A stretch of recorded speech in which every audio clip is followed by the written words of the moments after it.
Welcome to the online experience. What is going on, guys? Peace, love, and light. It is your boy, Joshua October. And I'm Jimmy Levar, and this is the online experience. Hi, guys. My name is ASHA Christina. I'm a podcaster and YouTuber. You know what's crazy?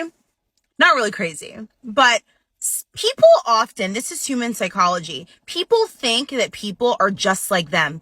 You ever meet somebody and their perception is a lot more jaded or jaded period than yours is, and they seem to think that other people are just like them. For instance, someone will say, hey, I'm not feeling well, so I can't show out, or show up tonight. And that person's like, you're lying. Like, yeah, you can't. And I'm thinking, why don't you believe them? Do you obsessively worry about him all of the time? Are your feelings not reciprocated, but you're still hanging around? Is that relationship conducted on their terms? Are you Olivia Rodrigoing, driving alone past their street? Or are you Jasmine Sullivaning it and busting the windows out their car only to find that it did not mend your broken heart? Or if you find yourself like many of us, creating a Finsta to stalk them and they literally don't care about anything you're doing, here are the 5, that's 10, Asia. Here are the 5 major ways to detach from a toxic relationship. I know people do hurtful things, but those people that do hurtful things to you had someone that hurt them. They've experienced something and they didn't heal from it. So then it's your chance now to say, you know what? I'm going to stop this in its tracks right now. I'm not going to propel this forward. We all have a story. We all have an opportunity to be different than what was done to us. Every last one of us. You meet challenge with grace. You meet adversity with grace. And I know that it might not always feel effective. And that's where the ego comes in, right? Why should I do this? That doesn't even make any sense. I don't want to look this way. I don't want to seem like I'm a loser. Hey, good morning. Thank you so much for joining us. How's everything going? Everything is going really well. I pretty recently have actually become a morning person, which is amazing. I feel like I'm kind of back to my high school self. Like I used to wake up at like 5:30 in the morning just to do like my hair and makeup and go to school dressed to the 9s, the 10s, and the 11s. And yeah, I had like an experience in March that gave me like such a powerful revelation, and it really like I kept the momentum going, and now I'm waking up at like 6 a.m. and I just like never thought I would be this person. I always wanted to, but like to live it is just really powerful. Yeah. Yeah, no, I agree with you too, because like I'm usually up like around 7. I try to go like to the gym by like 7:30. So like, but it's funny you mentioned like the high school self, because we were so used to waking up early all the time. Yeah. But recently I was like, because I kind of got back into this new early morning routine too. So that's interesting. I'm happy for you. It's great. Yeah, thank you. Now, tell me a little bit about you. I want to take it back. You're a speaker, host, YouTuber, content creator. Let's dive a little bit deep on, what got you into it and, what started your career off. Okay. Loaded question. So all my life, I feel like I've always known what I wanted to do. When I was younger, my mom always used to call me like the superstar. She used to walk around with a video camera and she always used to record me and say, Aisha, what are you thinking? What are you thinking? And I guess in hindsight now, like that really like stuck with me in the sense where I always knew I wanted to do something on a public platform. I didn't know at the time that was YouTube, because obviously YouTube is kind of fairly new, but I always wanted to get into like acting and TV. Like that was always my thing. Like I'm very drawn to the lights, camera, and the action. And when I was in high school, people would always say like, oh my gosh, Aisha, you should start a YouTube channel. And I graduated in 2012, feels like forever ago now. And I did start a channel for like makeup, but for whatever reason, I felt like it wasn't allowing me to express the fullness of my personality. It just felt very much like, hey guys, we're going to do this makeup tutorial. And that was really it. And also around that time, time, I was a freelance makeup artist. I had like my own little business called Glam It, and I would do like proms, like all these different things. And I thought that by having a channel, if people say like, oh my gosh, I love this look, how did you do it? I could say like, oh, go to my YouTube channel. But it just, yeah, it didn't really feel fulfilling for me. And then I went to college and I was a media communications and journalism major because I was like, okay, I want to probably do news anchoring. And I was really set on that. I was the anchor woman for my school and I loved the experience. And then one day, some guy from Fox like came to my college and he was like, you don't want to do this. And I was like, yes, I do. And he's like, no, like they don't make near as much money as you think that they do. So that made me switch gears. And another part of me also always felt like I would do really good in law. I wanted to be an entertainment lawyer. On the flip side of that, oddly enough, I wanted to get into medical malpractice. Very vastly different, but a huge part of me also was really into like the medical field, but more from a holistic perspective. So even though the two are not correlated, like I don't know, it just feels more like intuitive to me. But anyways, nonetheless, once I found out I had to write briefs, I hate writing. I was like, oh no, let me just go to media communications and journalism, and that will be more aligned with me. So I did end up getting my bachelor's in that. And I remember this was 2018, and I was actually supposed to graduate in 2016, but I didn't know the bare minimum of full-time classes.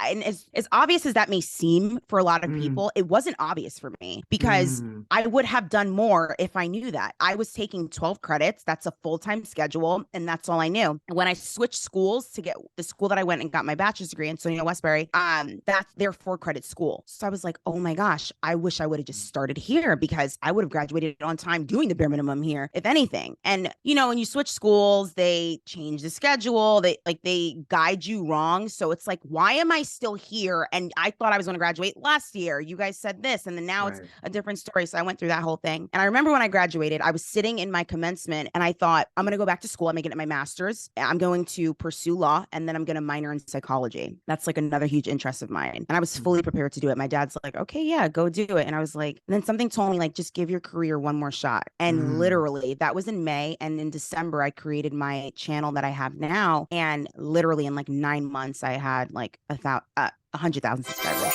Yeah.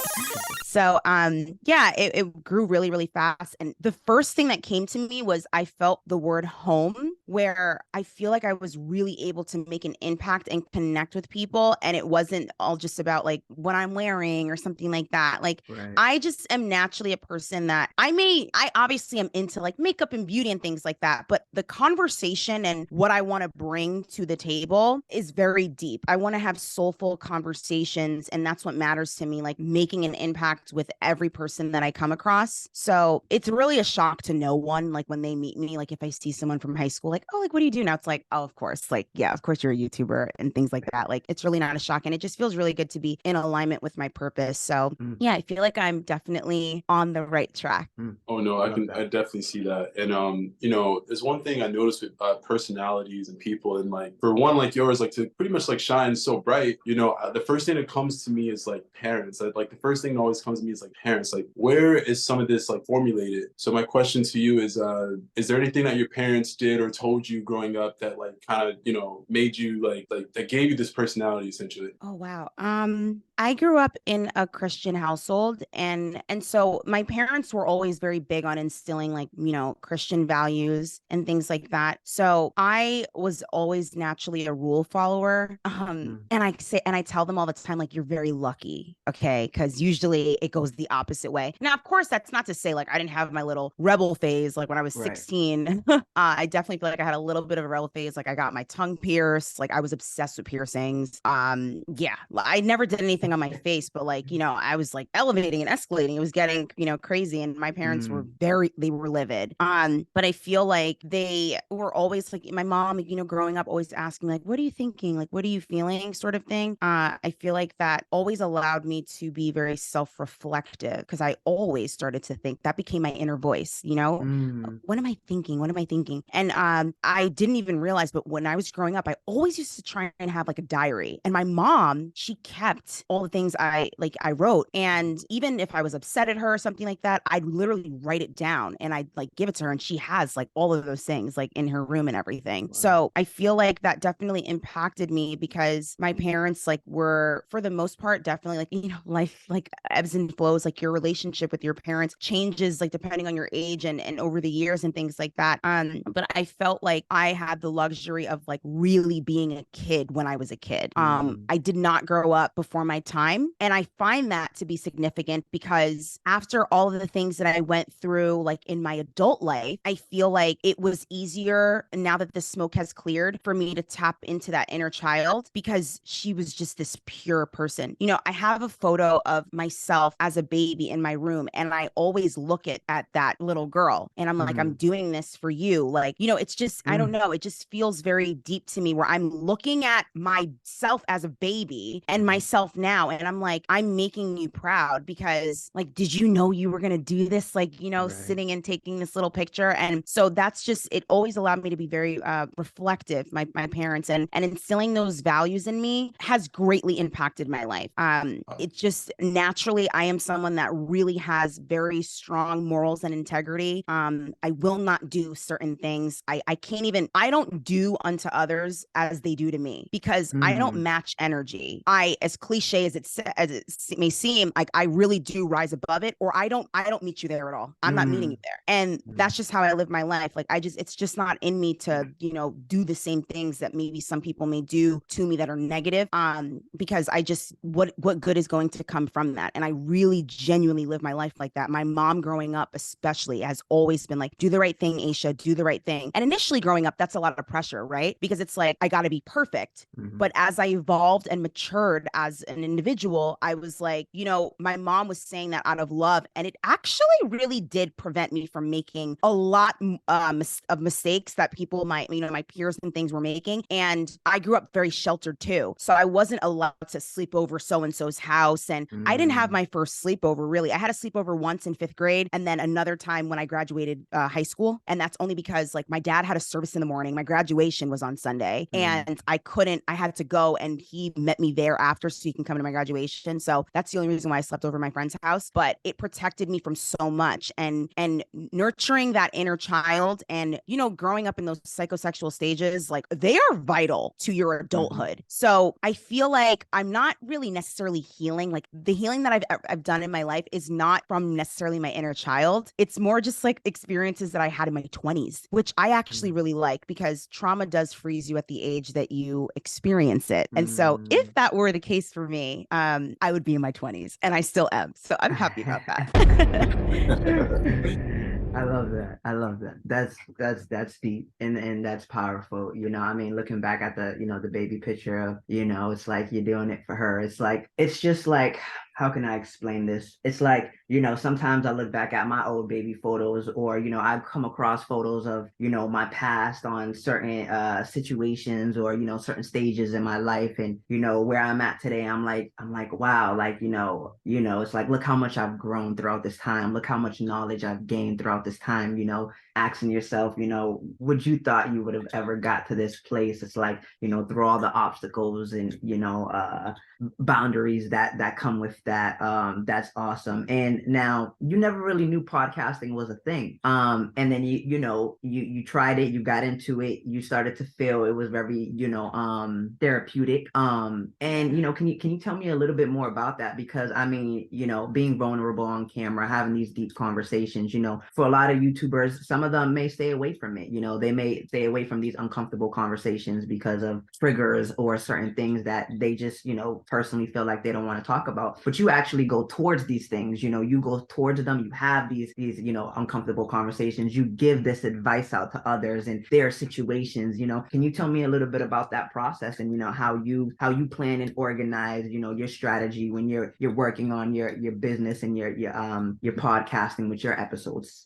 Well, firstly, just to answer that, if I were to put a quick answer on it, it would be like, I'm still figuring things out. But how I got into podcasting was actually just people told told me like, I love your voice and you should start a podcast. And I actually, like a couple years ago, I was in Brooklyn and this lady literally goes, excuse me, I don't mean to interrupt your conversation, but you have a great voice for like radio and like voice acting. That was just a random comment she left me. I had no idea what podcasts were even at that time. I don't even remember what year that was. So it's interesting now in hindsight that that's something that I have embraced. So on my channel, literally my subscribers, they suggested to me, you should start a podcast. So I just did for that reason. And it turned out to be something that was so instrumental and has been so instrumental in my growth journey because I am more consistent. I have been more consistent on my podcast than I even have on my channel. And my experiences on both platforms have been very different. YouTube to me, I will always love too, because YouTube is a vehicle and I still view it as such. And I feel like what made me so open to being transparent and vulnerable is the fact that for me, there was not really a production and you're not seeing me, at least not at the moment. Like my podcast is still audio only. And so I'd be in my room looking all types of crazy, no makeup on, no wig on, just like, and that does make you feel very comfortable, And I also felt like, all right, what is something a little bit different that I want to offer here? Because on my channel, I'm like very high energy and like, do this and this is how you do that. And I wanted people to get to know me on a deeper level. I wanted to have deeper conversations. And on my YouTube, that's just a part of me. We, as human beings, we're all very dynamic and, multidimensional. And so this is just another side of myself that I can offer value and cultivate community with my audience by being a lot more transparent on there. Like it just was this intuitive comfortability that I had because of the fact that I was just in my room recording by myself, sometimes in my closet. And just, I felt very like free to just talk about whatever it is that I wanted to talk about. And there was no structure. In the beginning, I thought, oh my gosh, what am I going to do? Like, how is this going to be different for my channel? Like, I don't want people to think this is the exact same. What do I talk about? And then I guess I just thought to myself, well, just talk about anything. And that happened because of natural experiences. So I'm assuming, because I guess I started this in like 2020 now, I think. So I feel like maybe I experienced something that week and I was like, let me talk about this. And then that kind of kept going where I'm like, you know what, let me just talk about things that are actively happening to me as opposed to maybe structuring it so much. Because I would say the first couple of episodes, I was scripting because my YouTube channel, whether people really know it or not, is actually scripted. Like 100%. Like I literally write as though I'm speaking, even the jokes I'm thinking in the moment, unless something comes to my head. Because when I'm writing something, I don't want to ever step on camera. And especially in the beginning when I was trying to find structure and you record a whole episode, you think, or a video, and you think you said great things. And when you're going back and you're editing it, it's like a whole lot of nothing. So to avoid that process and also to make it easier for anyone that would edit for me, I have a very strong structure with YouTube where it's easy for my videos to be edited. It's not a whole production. As it pertains to my podcast, that's not edited at all. Like I genuinely mean, I run straight through the episode. The only thing I do is add my intro and my outro, and that is literally it. If I say too many times, maybe I might delete it, maybe I might not. But like I just, for the most part, that has zero structure or strategy. And when people ask me the question of, what is your strategy? I realized that I never had a strategy. My entire career has been very intuitive. And I think now me realizing that, because so many people ask me, I started to feel a little bit like, am I doing something wrong? Like, should I have been more strategic about this? But then I thought, no, maybe not necessarily, because it got me this far. But then there are parts of me that also feel like, all right, well, how can you replicate results if you have no idea how you got there? So it's just about finding balance in it all. But, having, a podcast has opened up so many doors for me and gave me so much confidence as a business owner. I can only speak for myself, but on YouTube, honestly, I don't necessarily know if I really took myself that serious. I don't know why, but I never really looked at it like this is legitimately a business. I don't know if it's my age and I matured, but I just kind of never really took it that serious, although I wanted it to be serious. So it was just this weird dichotomy. And then in podcasting, I feel like because of the opportunity opportunities that I would get offered from the podcasting space, I feel like I was being approached as a businesswoman, a thought leader, and like someone really important. And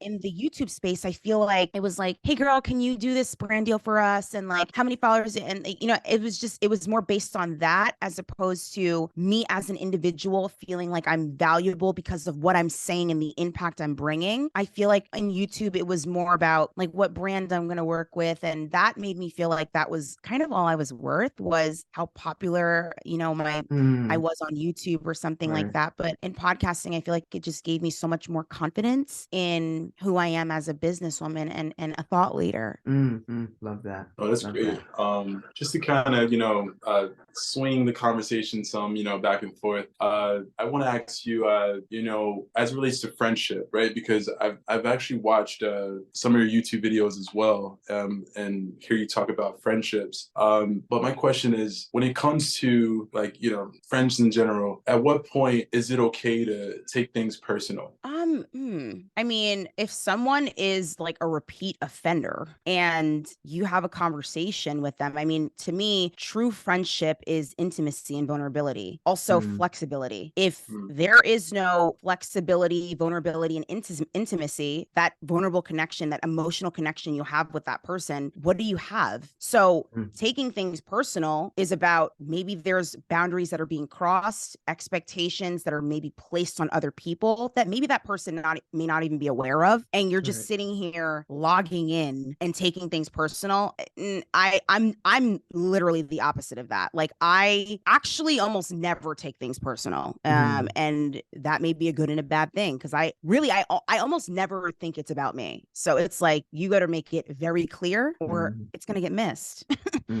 And so for me, it's like, I'm not taking it personal, because me knowing all the things I know about human psychology and things like that, it's like, sweetie, it's never really about me. It's always about them. And I say that in the sense of, people are doing the best that they can according to their level of consciousness. So you can meet someone in a phase in their life. I have a lot of friends, like friends that I've known for a very long time, like 15 plus years, and I'm not even 30 years old yet. And I've learned that at different places in our lives, we are closer sometimes, and then like other times we're a little bit more distant, but it works so well because we are all on the same playing field of understanding, hey, like life gets busy sometime, all these different things. Now, imagine my friend being offended because we're spending a little bit less time together. What's going on here? And why are you internalizing that distance? That shows you a person's character, because how is it that, let's say you're doing your own thing and you've been so busy you haven't even necessarily gotten a chance to talk about it, and imagine your friends like being offended almost by that, like, what is he doing, like, has he changed? And it's like, so why did your brain go there? Because I know for myself, people think that people are just like them. So from my lens, I never take it personal because I don't take things personal. So I don't feel like other people are usually doing the same thing to me. Doesn't mean that they're not, but it's just my thought doesn't go there. So I always assess things as needed. I treat situations accordingly. So when it comes to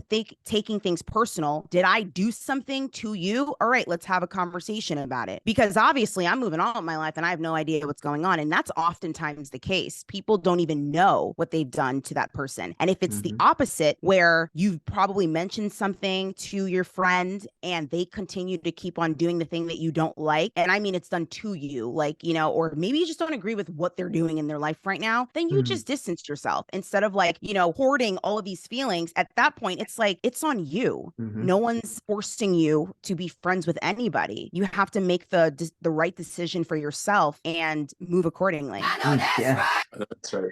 Yes, absolutely.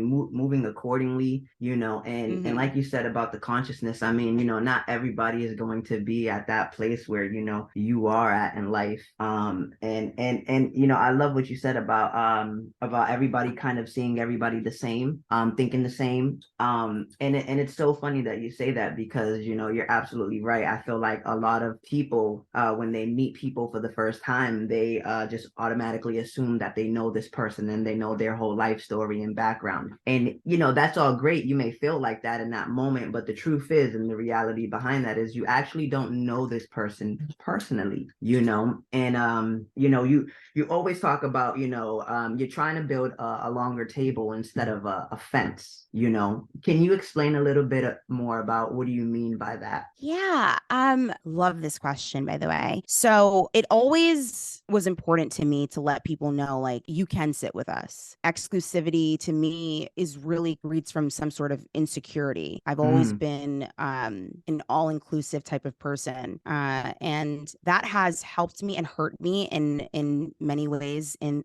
throughout my earlier 20s. But now where I'm at, I have discernment. That's the word of who to extend that table to. And because I know like who would be best to be there. Everyone should find their tribe. And that's what it is at the end of the day.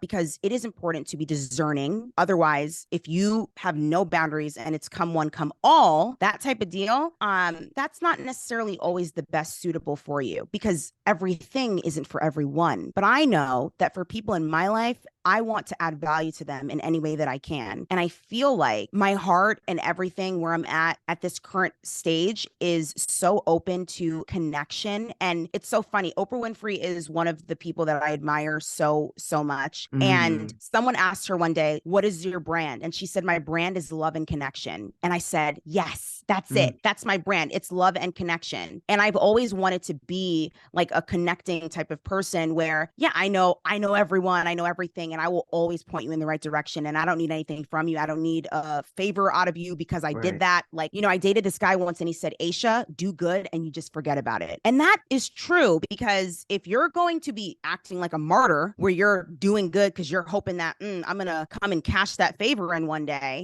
what is that going to do? So to me, I wanted people always to know that we are a team. And if you are on my side of the internet, I want you to know that we're all family because obviously these are people that want to adapt or share similar ideologies as I do. And I want them to know, like, I'm not trying to build a fence here where it's like, oh, sorry, you can't get in. It's no, you can join us. The table will extend on forever because I believe that there's room for everyone. Because, growing up, I've never been competitive. And sometimes I thought that, oh man, I wish I was competitive because maybe I would care so much more about certain things because I, in a lot of ways, sometimes do have a very nonchalant personality. Like, oh, whatever. Like, I really don't care. I don't know if it's because I'm a Taurus. I don't know what it is. But yeah. And then I was like, oh, I'm like, what do I care about? Like, what would I fight for? And I do have the answer for that now. Like throughout the experiences that I've had in my career, I've learned resiliency and grit that no one's going to come into my office and like, try and tear it down or anything like that, figuratively speaking. But I just feel like, I want people to know that it's a team effort. When you like something, you support it. Even when it boils down to liking the creators that you watch, that goes a long way. That is their way of saying, hey, thank you. And it does a lot for us. So instilling those values into your audience, because I do take my audience, I take it as my own personal responsibility because oftentimes I find that your audience is a reflection of you. Obviously, you can't control everyone on the internet, but I want my audience, I'm proud to say, I want them to be a reflection of me. And I let them know, I don't want to see you guys commenting on celebrities' photos. Yeah, that's why you look mad fat. And like, it's like, what are we doing? If I see that, it's like, okay, this is not the A team. This is not the way to go. This is not the quality queen way of life. I want people to know, hey, you can look up to me because they're doing it regardless. Right. So I take responsibility of my platform and I want to put out good things, inspire people in the right way, not, offer adversarial and like unnecessarily controversial nonsense into the internet. That's not for this space. It's a space of value and impact and support. And that will in turn have them do that for the next person. Because yeah, I extend the table, but then that person extends the table and that other person extends the table. And then it just keeps on going. And that's how I live my life because that's how you start to make an impact and you start to really change the world. Literally, it really is one person at a time because it's even the way I view like my faith, right? Like me really like getting even more serious about my faith and everything and being very vocal about that. I've had literally zero negative feedback about it. Like everyone, it's like when I transitioned and started to become more vocal about that, everyone else did too. And I feel like it really made people feel supportive, whether people believe it or not, it's just in the human condition that we need some something to believe in. And for me, I believe in Jesus, Christ. And that's so important to me because the impact that it has had on my life and the grace that he has had on me genuinely makes me want to extend it to other people. When I encounter things that I may not even like, because it happens, and it happened yesterday, I had to catch myself. And I was like, I'm not going there and I'm not meeting you there. You can die on that hill alone. And that's what it's about. It's about saying, you know what do I need to step away from? Because I am really the queen of, I ain't addressing it. I'm not addressing it.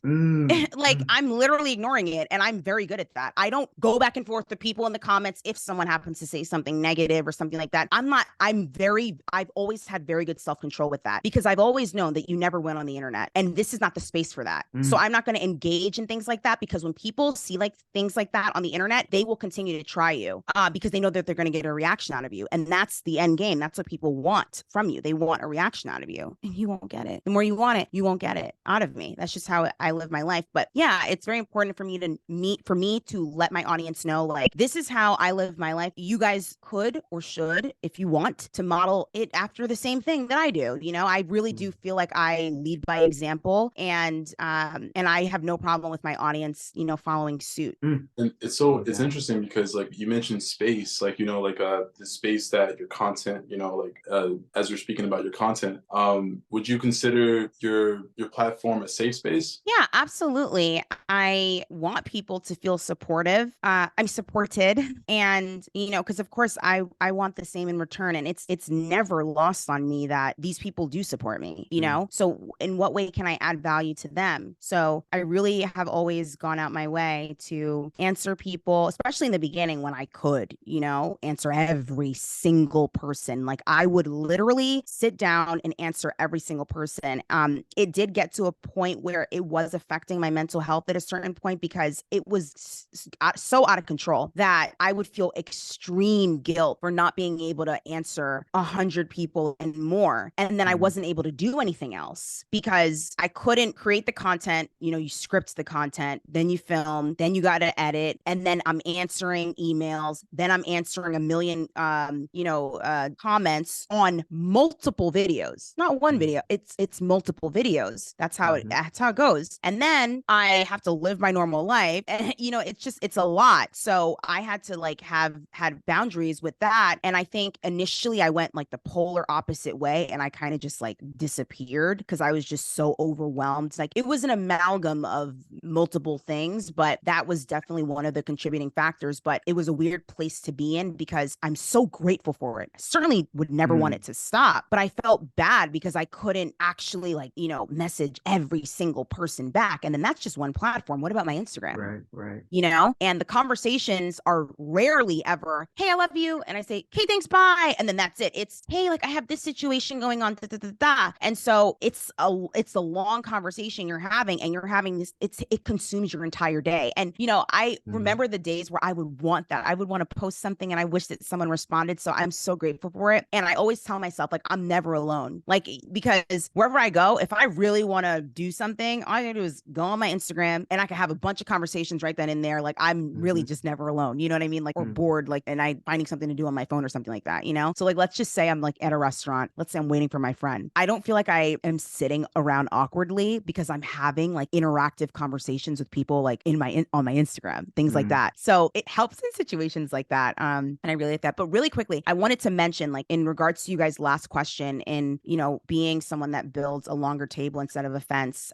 This is just evidence. You guys see this book behind me called The Go-Giver. I actually ended up at an event solely by accident. I felt very led to go to this hotel that's near my house to do work out of there, work on my laptop. Get there, internet's not working. I'm frustrated. I thought it was a waste of my time. Turns out I'm at an event for Shark Tank, the show. I don't know the show. I'd heard of the show. I don't know the people on there, but I got to meet the people from the show, and I ended up connecting with these girls, and they started introducing me to a whole bunch of people. I ended up meeting the CEO of this company that's based out here. I had no idea he was based in Long Island. And he told me, he goes, I want you to read this book called The Go-Giver and get back to me. So I'm still reading it right now, but it is such a compelling story because it really talks about the fact that you really do win in life when you are literally giving to people. And the wealthiest people understand this concept, because people often have this perception that wealthy people are so rude, they're super mean. No, not the real wealthy people, or at least the more conscious people in life, they do not operate like that. They understand the principle of giving to people. You have been blessed so abundantly in your life. We all have ways where we can add value to people, and it's not only monetarily. So you have to figure out in what way you can add value to someone, and you just freely give that. And it's a very shocking revelation, because as a society, we are so conditioned to think that it's a dog eat dog world out here. Oh, trust no one. Don't make friends. People are out to get you. The only way to win at life is to step on people. And I don't abide by those principles. And I feel like, wow, speaking with him and having that conversation it like put a word on how I lived my life, and I didn't even realize. So it's, that book is called The Go-Giver, and it's amazing. I wrote it down. So thank you for sharing that. Thank you for sharing that with us. It's amazing to hear how much the universe has guided you along your journey and along your pathway and your calling, because everybody has a calling here in life. Everybody has a calling to fulfill, and like you said, find your tribe members. It's so important, because as we grow up, we are put in certain situations for some people where they're put in classrooms and they're forced to make friends with certain people. Granted, throughout that you may get some best friends, but along the way you also lose a lot of friends, and you also learn a lot of things throughout that journey. So it's great, looking back now as an adult, being conscious. You're just very, I would say, just conscious about who you let in your circle, who you let at your table, who wants to be around you for what reasons. All these things are very essential to have with consciousness and with your heart and being a genuine human being in this life. And as we get ready to wrap it up, I have a couple more questions for you, and brother, if you have a couple more questions, you can go ahead. But real quick, I just wanted to ask you did the Evolutions conference in Las Vegas for that podcast. Can you tell me about that, and how was your experience there sitting and speaking to everybody? Oh my gosh.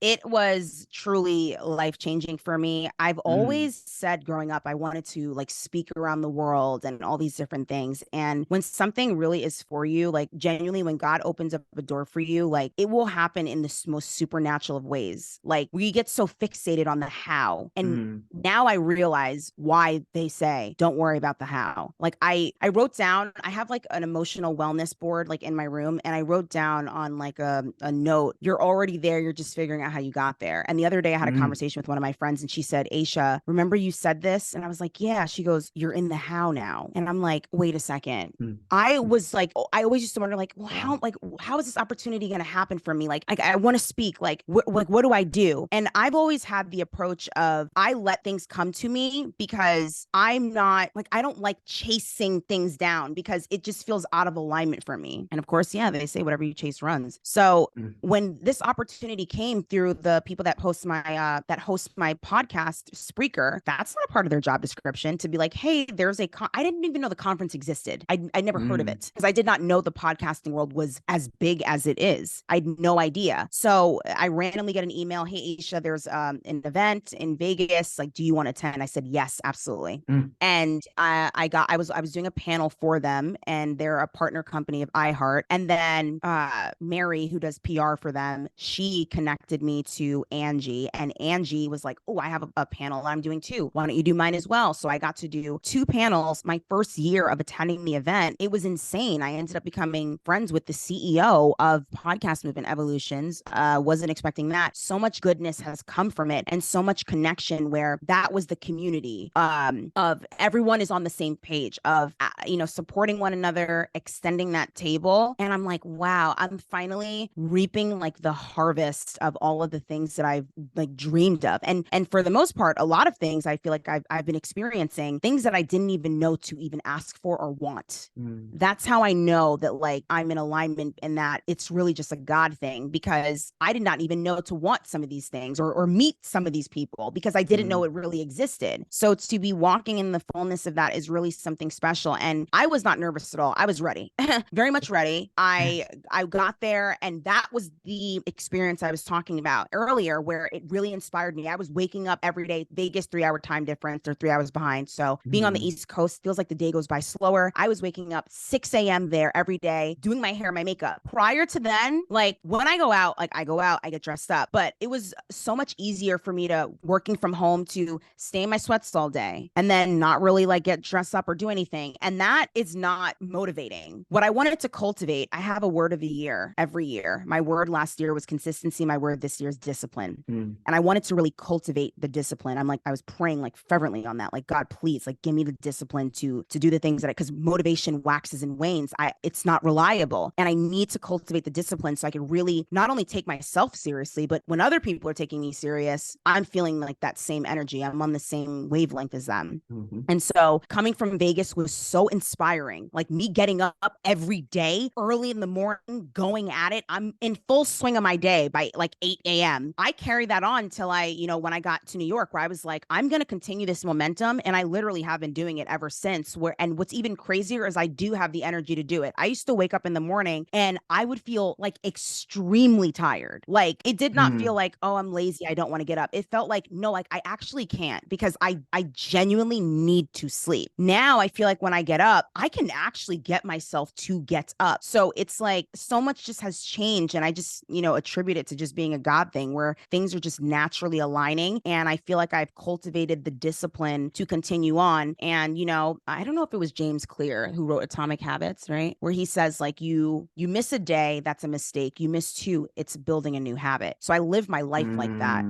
I started 75 Hard, this is my third day now. And I have like a calendar where I'm like tracking everything because you don't want, it's like a chain, right? You don't want to break the chain. If you break the chain, you got to start over again. And I don't want to start over again. And I always keep that in my mind of, all right, like keep the momentum going because that's discipline. Discipline is doing what you need to do so that you could do what you want to do. That's what it is. And Lady Gaga said in one of her songs, like, I don't know why it always like resonated with me. She said, when I'm on a mission, I rebuke my condition. And I always think about that. Of course, like if I'm like really ill, like I can't do something, but I really do like when I'm on a mission, I'm rebuking my condition. Like I'm going to go, go, go, go, go. But yeah, it was really a phenomenal experience and I had the best time of my life and it really changed me as a person very, very quickly. It was amazing. Yeah. Love that. Wow. So, I mean, one thing that I cannot like stop going back to is just like how proud your family must be with the woman that you are today. So like one of my final questions is just, your father, specifically. I mean, I'm a dad too. I have a 5-year-old daughter. And when I hear you talk, I'm just like, I hope that I instill everything, and she takes it all in because when I look at my daughter, I see like a reflection of myself. And, it's just something that I take a lot of pride and time in. And so your father, like, what's the best advice you think he's ever gave you that really sat with you and and resonates through you? Oh my goodness. Wow. Let me see. What has my dad always told me?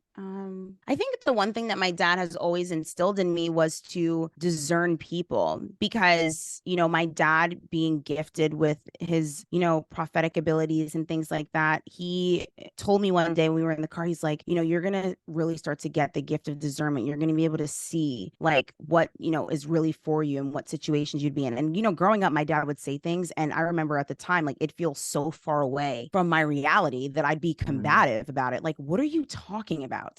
Like, it doesn't make any sense, only to find out he was definitely right in the end. And I've learned the value of also really reverencing like what my parents say, because they really do want the best for me. And that's in my own particular situation that has worked for me. You have to have trust with your parents. I don't know everyone's situation, but I've always growing up, especially been like a daddy's girl, like very, very close with my dad. Now I feel like I'm like a mommy's girl right now, But my dad, having that strong relationship with my dad has really, really like my dad will talk to me about like, ASHA, men will say this, they'll say this, like he lets me know what's going on. And so me having that strong relationship with my father and being close with my brother as well really does and has shaped the way that I've dated and the things that I've tolerated. Doesn't mean I haven't made mistakes, but it has definitely prevented me from a lot. And discerning people's intentions has really, really like been instrumental. And my dad has always instilled that that in me. Like, you assess what's actually going on. And like, Mm. even down to the little things, like, I remember my dad, when I was learning how to drive, he was telling me, when you look in your rear view mirror, or no, your side view mirror, and you're trying to, merge into another lane, lean forward so that you can see like what's really behind you. Because if you just merge thinking no one's next to you, just looking like this, that's a blind spot. Absolutely. I agree with you 100%. And that kind of just leaves me to my final last question for you. Everybody has their own meaning of what spirituality means to them. Can you tell me what spirituality means to you? Yeah, I'm really all about relationship over religion. I often find that when people are just religious, they don't really have a relationship, and it makes them not really the most pleasant to be around. It kind of puts them in like a judgment seat because they are not relating to people. They're just kind of like an encyclopedia of whatever it is that they believe in. And that doesn't allow for connection. And that literally defeats the whole purpose, because if, at least from my standpoint and what I believe in and being Christian, I feel like the whole point is to inspire people through your way of living, like leading by example and showing that grace to people. People are going to make mistakes. We're human beings. Like, that's what it is. It's not about perfectionism. It's about striving always to do the best that you can. And if you fall, you get back up. If you fall again, you get back up again. Like, and so spirituality is something that I find to be very anchoring and grounding, because, I really do believe in, like, I'm not going to gain the world and lose my soul. I'm not doing that. And it's interesting because I feel like I've had a couple of experiences where I've kind of had samples of that, where, I get these opportunities to like be on TV, certain things that kind of fell through. And it always felt like, why am I getting all these false starts? And I am grateful now in hindsight, because, I just felt like, well, what am I really willing to sacrifice? Like, they want me to be a certain character, and that's not who I am. And I don't want to be known to the world as this person and then go on some PR stunt hoping that maybe I can undo those things. That's not who I am. And the right thing for me is going to be in alignment by not in any way putting me in a compromising position with my morals and my integrity. I have very hard and strict boundaries with that. And it actually changed my perception of like what I really truly wanted, in terms of like, I always had this idea, like, I want to be in Hollywood. I want to be in Hollywood. If that happens, great. But I'm focused on who I am as an individual, because so many people have like done anything to get in a certain place. And I'm just not that type of person. I'm not doing everything to get where I want to be, because if it's meant to be for me, whatever door that God is opening for me, nobody can close. And it feels more better. It's the road less traveled, but it feels better to do things like according to what his will is for my life than to do things on my own strength, because I've done that before and it doesn't work. It hasn't worked for me. I've done that. I've already sampled that. I'm a pretty quick learner. So it's like, once I see like, okay, this isn't working, like, I'm on to the next thing. And I'm grateful for that, because I don't have to dig myself, dig my own grave and like get myself out of it. I learn, they say wise people, they learn from other people's mistakes. They're not out here making a million of their own and, and repeating them. And I've always prided myself in being that type of person. So for me, having, spirituality, it's very anchoring, even in a career like this where you have a platform. People will offer you, all types of things. And what's important to me is having peace and being anchored in all the things that I do. And what am I glorifying in the content that I'm producing? What value am I adding to people around the world? Like, how am I making people feel when they are viewing my content? And what are my connections like interpersonally? That all stems from my relationship with God. That doesn't come just from my own ability. As human beings, innately, we are not like, really like all the time really that good, And I think that what allows me to keep that standard for myself and truly living by that is having a very close relationship with God. So spirituality to me also is a lifestyle. It's not, oh, I'm down bad, let me go open up my Bible. I made a vow to myself, because when you hit like an all-time low, and I think maybe a lot of people, they do have to experience this, where you're like, I've tried everything, let me just try this, and fully dedicate and surrender myself, because I was like, all right, last last year was very transformative for me. My grandma died literally like the same week my boyfriend and I broke up. I mean, it was just like, I could not get any lower than that. I really genuinely couldn't. And I just the one thing that I stayed consistent with was journaling my feelings, which was very odd because I haven't journaled in a very long time. And then another thing that helped me was like really like praying. I was like, I'm an all-time low. And if God, like you help me with this, like I will fully like dedicate myself, like rededicate myself. So that really helped me. And by January, it was like a completely different, like the transformation already was like, set in stone. And I feel like, wow, I never want to feel that way again. And I know that this is the thing that covers all areas. It balances all areas in my life. And it really does keep me on the right path. And so that just really anchors who I am as a person. And that in turn will attract better people into my life. That's not to say that everyone doesn't like nice things, like you're going to attract all types of people. But again, that groundedness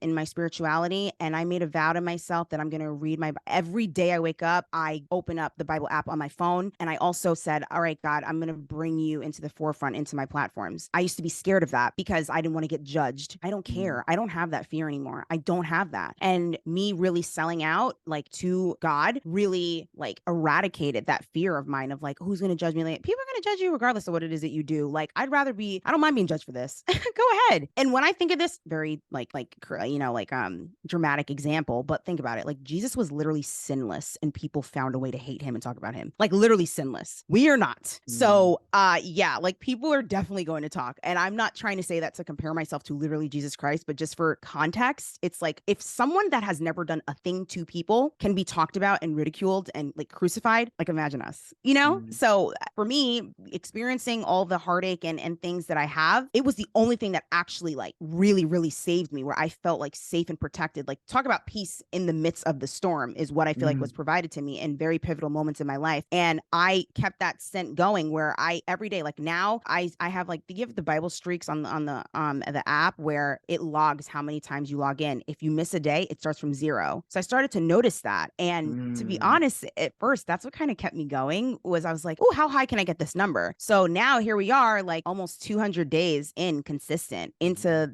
reading my Bible. Every day I do it because you never know how your day's going to go. And the way I look at it is it's armor. Like I'm armoring myself right now with like this truth and God's word before I even step into my day. And I'm very happy to be in this place now where I realize how important it is for me to really take this serious because this is what works for me. And I want to inspire people to embrace the same thing. Love that. I love that. Let's just like, just get around the applause.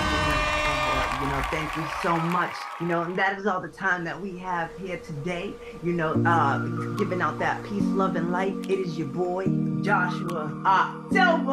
I'm Jimmy Levar, and this is The Online Experience. And I'm ASHA Christina. Thank you guys so much for watching. I appreciate it.